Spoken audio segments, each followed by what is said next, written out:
Hi there. Not exactly sure what I'm doing right here. I've got two cameras going. So I've got my phone going and my laptop going because my laptop, everything seems to be in slow-mo and then it keeps bleeping out like it just did. And my phone seems to take a lot longer to download onto YouTube. So I'm gonna try and see which one works out better. I don't know. Welcome back to Inside Anxiety. If you watched the first video, then you know today I was gonna tell you about my story of anxiety and where it started and all that, and give you some insight into what this is all about and stuff. So, but to start off, I just want to say, because this is kind of like a vlog as to what is going on in my life and wanting to overcome and do all this kind of stuff, but regular life still goes on. So I am so anxious today, just frustrated, anxious, financially, whatever, because so we have a cat who decided to end up having some problems. So we took him to the emergency vet last night and we keep getting calls, and the emergency vet is really expensive. And of course it's just a week before Christmas and my husband is on workman's comp right now because of an injury. So it's kind of nerve-wracking to be like, oh, more outgoing money, less coming in. Well, I hate that feeling. It causes a lot of anxiety. It causes me to, in a good way, causes me to be creative. So I am, I guess, naturally creative. I build stuff. I like this sign behind me. Things that I just like to make junk into something nice. And so what this anxiety kind of produces in me is a need to do, sell, and make money for my family. So on top of my day job, I have a feeling I'll be doing a lot more projects in the next 2 weeks. So making up for what's about to come down the pipeline. They still have the cat. They say it's probably not going to be able to come home until tomorrow, so that'll be 2 days in the emergency room. It's going to be crazy. Anyways, so today I wanted to talk about, I noticed we had one whole view, and I'm so excited. So if you're watching this again, thank you so much, and you're like my first, so that's kind of exciting. I hope that gives you comfort, because I'm assuming if you found it and watched it, you're kind of probably dealing with the same issues. And so for that, I'm sorry, because anxiety and agoraphobia and stuff is nothing you would even wish on your worst enemy. So but it's kind of nice that somebody found it. God must have led you there is what I think, but you may feel differently. That's totally okay. So in order to talk to you about when my big moment of anxiety started, I have to go back a little bit. So, which a little bit is more than 20 years for me. So it's almost really hard to explain or just figure out where to start. So let's do this. So brief overview of my childhood. Kind of sucked. Which of course in turn leads to a lifetime of other issues, but you know, I want to be totally transparent in this and explain to you what I'm doing in my life for trying to get beyond this, and the periods of time when I was living beyond agoraphobia and stuff like that. But for this video, I'm just going to kind of go back and give you that when I knew, I can go back, even though I had anxiety before this one event took place, different times in my life or leading up to it, I knew I was anxious, but I didn't know why. just thought it was because, oh my gosh, I didn't want to miss anything. That I don't know what they call that. My daughters call it something, fear of missing out or something. And so I would get really anxious driving to like my boyfriend's house or making sure I caught him at the right time or whatever so that we could spend time together. And then I was 15, 16 years old, like when that started happening. So I think I was 16. Yeah, must have been 16. So I had, without knowing it was a panic attack, obviously had things when I was younger that would pop up.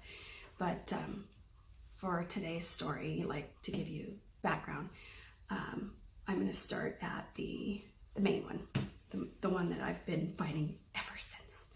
So, so here's what happened. Again, I have to go back. Oh, this is so hard. Okay, so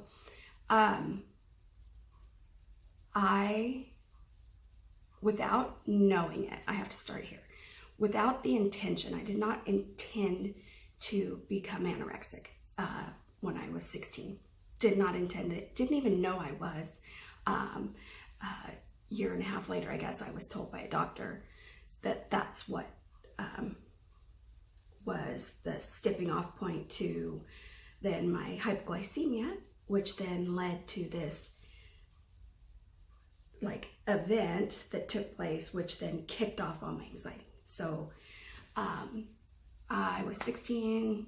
I had put on weight dating one boyfriend, and didn't want to be overweight. And I got really busy. I, had my former school going on, and just without even knowing it, like lost all this weight. Like I lost over 60 pounds in 3 months.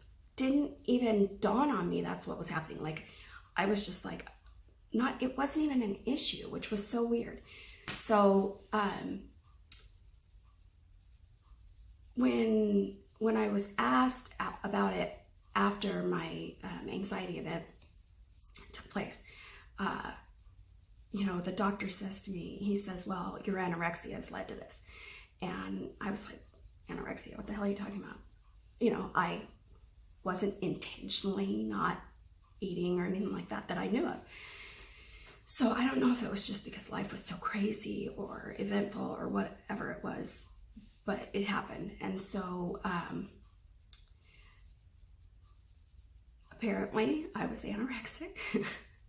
I was having just anxious to get home, get off of work. I worked, wanting to get off of work, get home. I lived in the Bay Area at the time. I lived in San Jose. And so one day I went to work. I worked at a florist out in Sunnyvale, which was probably about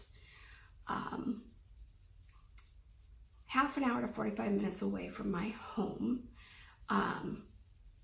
depending on traffic. This was back in the 90s, so Silicon Valley had blown up, and traffic was becoming ridiculous and all that kind of stuff. So finding a job was hard. You had to go further out. It was just crazy. And I was young, and so I was like, I can do this. So got a job out in Sunnyvale, and one day I was at work and I started feeling really, really bad.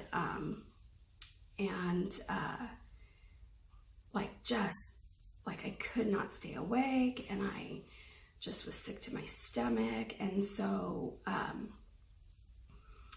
at lunchtime, I called my sister, I think, and I was like, something's not right. You need to come get me. And I can't remember if she did or not. I think she did come get me, drove me home, and, I just chalked it up to not feeling well. So, drank a soda because, of course, if you're not feeling well, if you're feeling tired, you drank a soda and you got your energy back or whatever. So, again, not knowing what was happening, I drank and ate like I normally did, which I don't even know what I ate. I just remember having a Coke. So the next day, I believe my boyfriend took me to work, and because my car was left there. So he took me to work, and I started working, and probably had a cup of coffee or a soda again, because obviously soda filled me up, and that was probably what my, not knowing that was my issue was my issue. And then started feeling really bad again. And so, you know, the boss is like, go lay down in the back, take a break, you know, and I'm like, oh, it's just, I don't know. Somebody coming out? Oh, no. I'm trying to do this in private. My whole family's home. Like I said, my husband's out of work at the moment, temporarily for an injury. So I kind of am trying to do this privately, because even my girls sometimes don't know some of the details of this, but I'm just trying to be as open as I can. So anyways, I'm like, I gotta go. I gotta get home. It's at the end of the day. I like toughed it out all day, and the soda helped, you know, got me going again. And then it was like, I gotta get home. So I took off in my little car from Sunnyvale, and I was, excuse me, my voice seems so funny today.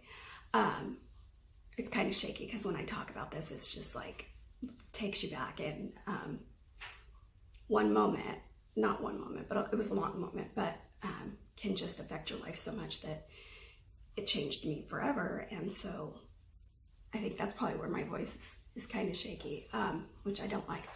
So anyways, so I get in my car, and I'm on Highway 101 in rush hour traffic, and I'm shaking like crazy, and I'm like, oh, this is not good. I just got to get home. I got to get home and lay down. So I get in the fast lane, which is the commuter lane, and I was by myself, so I shouldn't have been. And all of a sudden, I realize I've passed out. And I woke up at the wheel, and I was like, oh my God. And it happened a couple more times, and I don't know. I mean, it was totally by the grace of God. I mean, there must have been an angel just doing whatever. If Jesus was right there with me, I don't know. I did not run into anything. It's a straight sort of stretch, thank God. But I didn't run into anybody. I didn't crash or anything.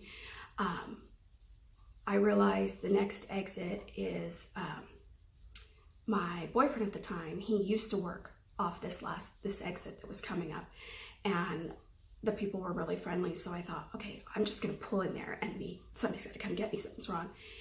And I managed, between passing out, I just kept passing out and waking up and passing out. It was so quick. I don't know if you've ever fainted, but like, it's like so quick, like your body just,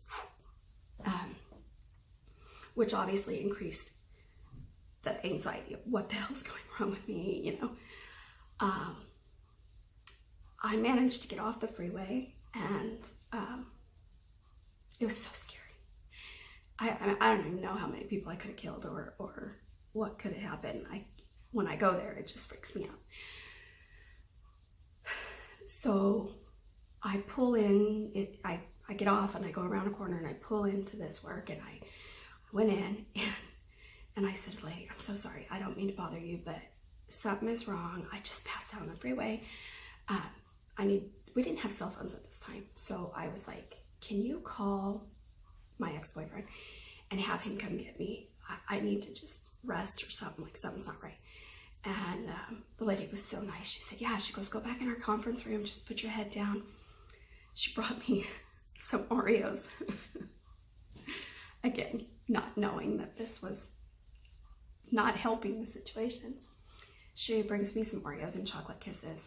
And she's like, honey, maybe you're just blood sugars. Maybe you just haven't eaten. And, you know, at this point, I don't even know what I weighed.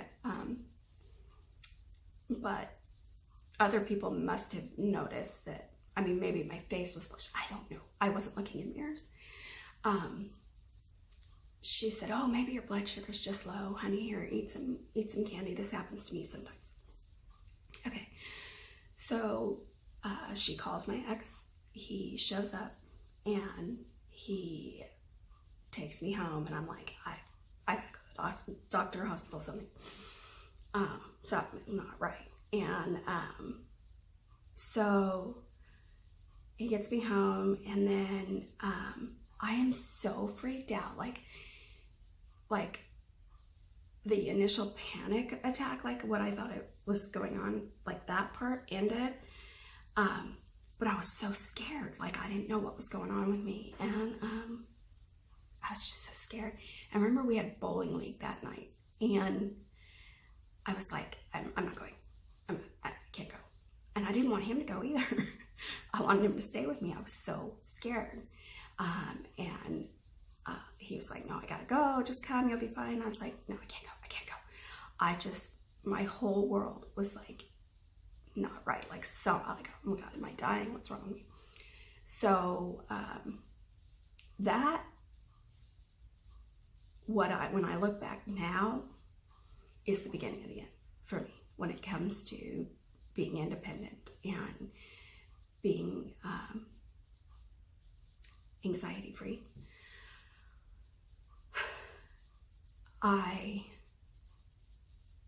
After that day, it was a couple years before I would drive alone, period.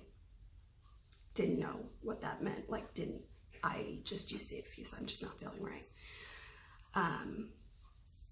I went to the doctor a day or two later. They got me right in, didn't go to the hospital. And the doctor is like, we're gonna do glycemic stuff, like all this stuff. And he says, well, how long have you been anorexic? I was like, what? I'm not anorexic. Really? He says, can you tell me what you've eaten in the last few days? Well, I knew I had Oreos and chocolate kisses and some sodas. But other than that, I could not recall eating like food. And he said, well, how much weight have you lost? I was like, I don't know. I don't weigh myself.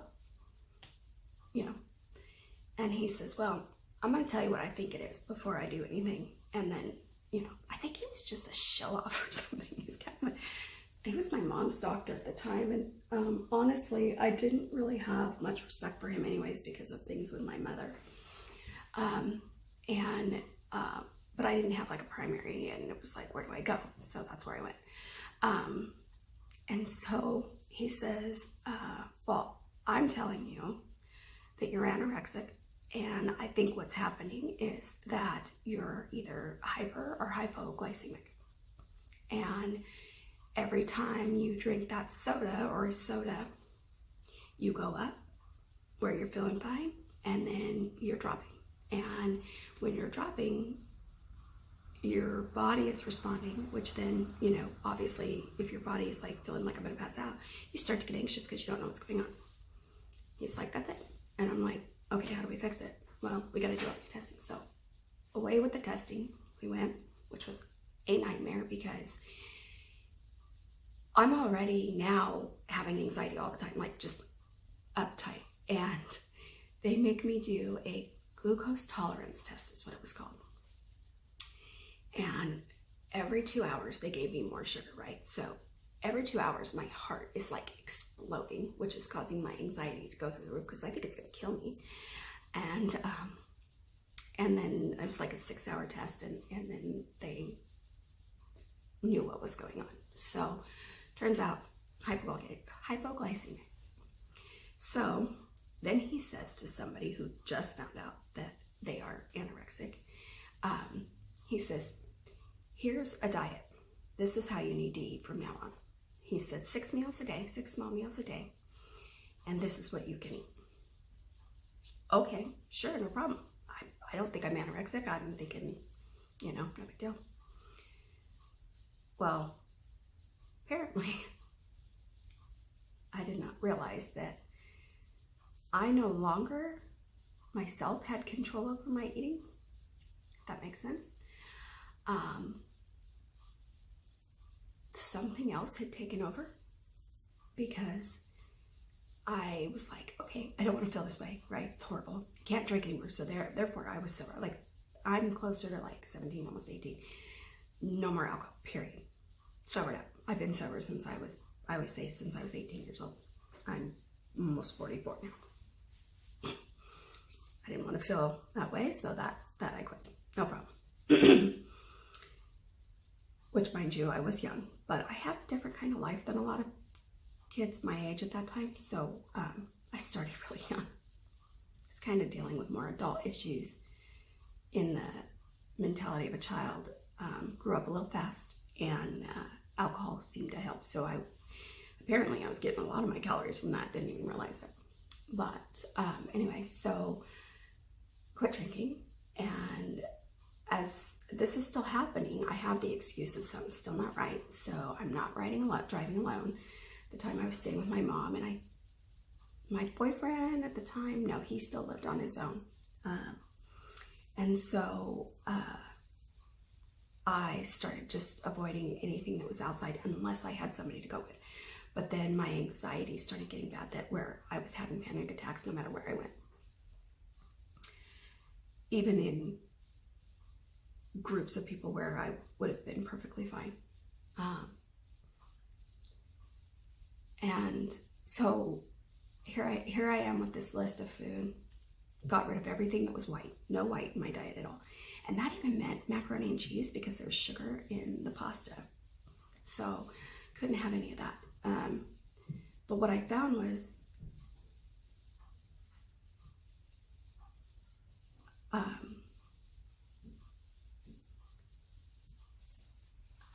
my husband's leaving with my daughter right now, taking her to school. What I found was that I couldn't eat anymore. Like, I was like, okay, well, I'll have this. And then it would sit there, and I just couldn't eat it. Even though I wanted to. It was the weirdest thing. I just didn't want to eat it. I couldn't eat it. I felt like it was like I wasn't in control of my own brain anymore. Like, my power was gone. So I would improvise and try and be creative and be like, no, I'm gonna eat this. And like, but I couldn't. I'd look at a plate of food and just be like, I can't do it. My hand will not pick up the fork to put it in my mouth. It was like all control was gone, and it was unreal. And I didn't even know, years later, I was talking to my grandmother about how it's really weird that I had to find out from a doctor. And she goes, I knew something was up. I just figured you were on that meth stuff. And I'm like, what? She's like, yeah, you'd lost so much weight. I kept saying to everybody, she must be on drugs. She must be on drugs. And I was like, I don't do drugs, Grandma. I have not done drugs. Like, I smoked pot when I was younger, but that made me paranoid and throw up. So I quit that when I was like 13. And I didn't do drugs. And instead of, this is what amazes me. As time goes by, people are like, oh yeah, I knew.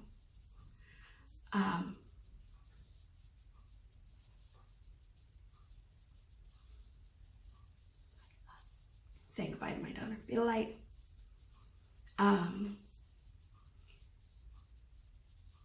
Sorry for that interruption. I'm not used to people listening to me talk. I'm not even used to this yet. So till that goes away, it's kind of weird. Anyways, I'm in my office, and so I have a glass door, and everybody's waving bye to me. Anyways, what over the years is what we found out, what I realized is that people knew something was going on, but nobody said anything. Nobody even was like, hey, you're on drugs and we need to get you off. No, nobody gave a shit. That's how I take it. Nobody gave a shit. Nobody, you lived in a world where I think everybody was just so wrapped up in their own shit that they either didn't care enough or didn't want to be involved. You know, oh, I don't want to be the one that says anything. Would have been nice had somebody said something to where maybe I could have gotten help before it was too bad, but I honestly didn't even know. I knew I'd lost weight, but I just figured it was because I was busy. I was running around, da da da da. Nope. So my grandma just thought I was on drugs, but that was okay. She still didn't say anything about it. I love my grandma.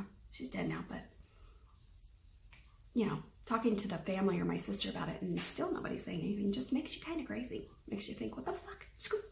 Did I say that? I'm so sorry. I love Jesus, but I cuss a little. There's a shirt out there that says that, and it's when I start talking about these things that are so intimate and deep with me, some things that I look back and go, why didn't anybody say anything or do anything? It just, sometimes those words come out. Anywho, so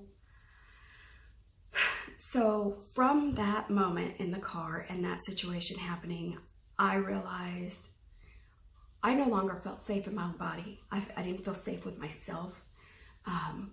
And I never wanted to be alone. I was afraid to be alone. I was afraid to do anything alone, which was not like me.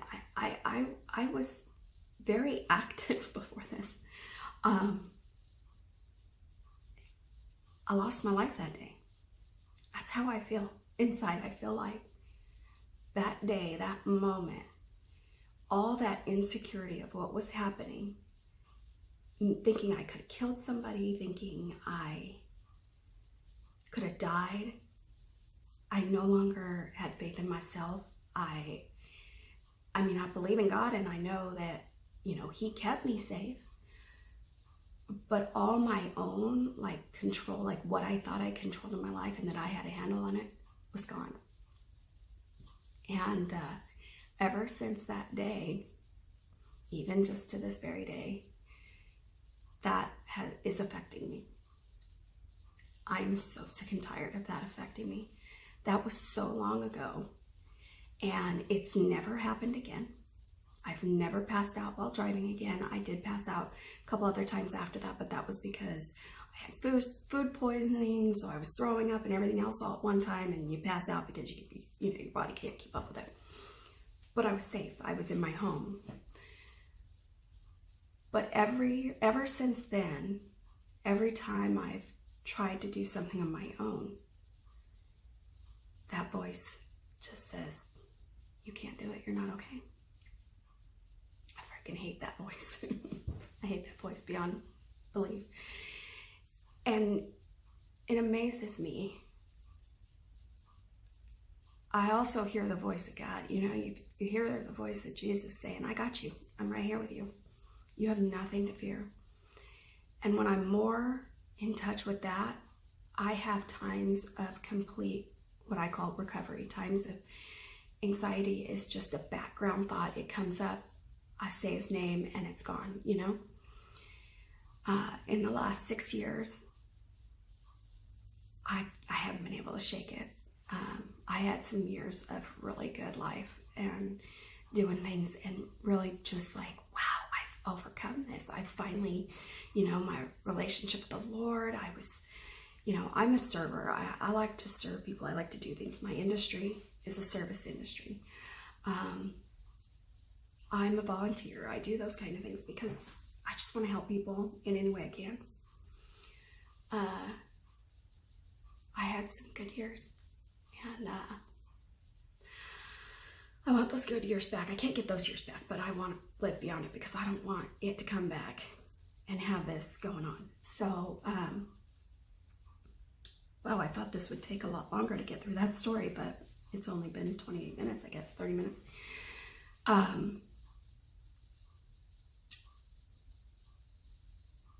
I'm just done. I'm done. And I'm done. I'm done. I don't want to do this anymore. Not the story, but the living in this anxiety. And I know it's possible to live beyond it. And I know that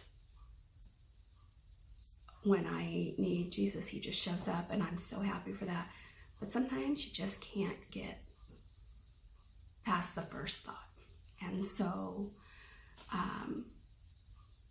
I think the next video I want to talk about like treatments, like things that I've been doing, and things that I did in the past that helped me get to a point where I was doing things, I was driving alone, I was overcoming, to give you an idea of like, I did all these things before, I know I can do them again, but why am I still struggling? And I have been for a long time. And I want to be honest with you too also right now, is that I've taken medication throughout this time, and recently finally got honest, because I don't know if you've experienced this yet, but with anxiety, and maybe it's just me because I come from a background of prescription abuse, not me myself, but people in my life.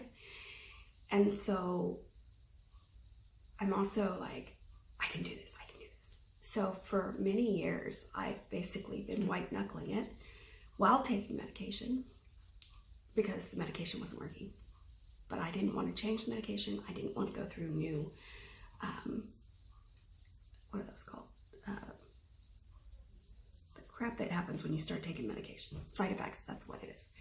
I didn't want to go through any of that. And I just thought, okay, I'll just suck it up. I can suck it up. Come on, you can suck this up. You've done this before. Let's do it. I was doing that for the last 6 years, and I finally decided enough's enough, which is in the last year been a lot of why this is now coming out, because I knew God was telling me to do this, and there's got to be healing in this for me. There has to be, because I don't think he'd have me doing it if there wasn't. And I really hope that there's healing in it for you. If any of my techniques or anything, or just the fact that I'm talking about it helps you, then it's all worth it to me. So I recently started taking a new medication, and so we'll talk about that, I think, in the next video. I should make myself a note so I know what I'm talking about. I don't want to take up so much time. I hate to sit here and be like, because I probably could talk all day, but I realized after the first one that was only like 16 minutes, it took like 2 hours to download to YouTube, and that took a few days because there was issues with it. So I don't want to over talk or make this go so long that like it doesn't even go through. But I want to talk about like the medications and the therapy that I've done, and I'm writing that kind of stuff to maybe find a way to, maybe it's something that you haven't tried or whatever. I don't know. But I'm going to go ahead and get off of here. I've got some other things to do.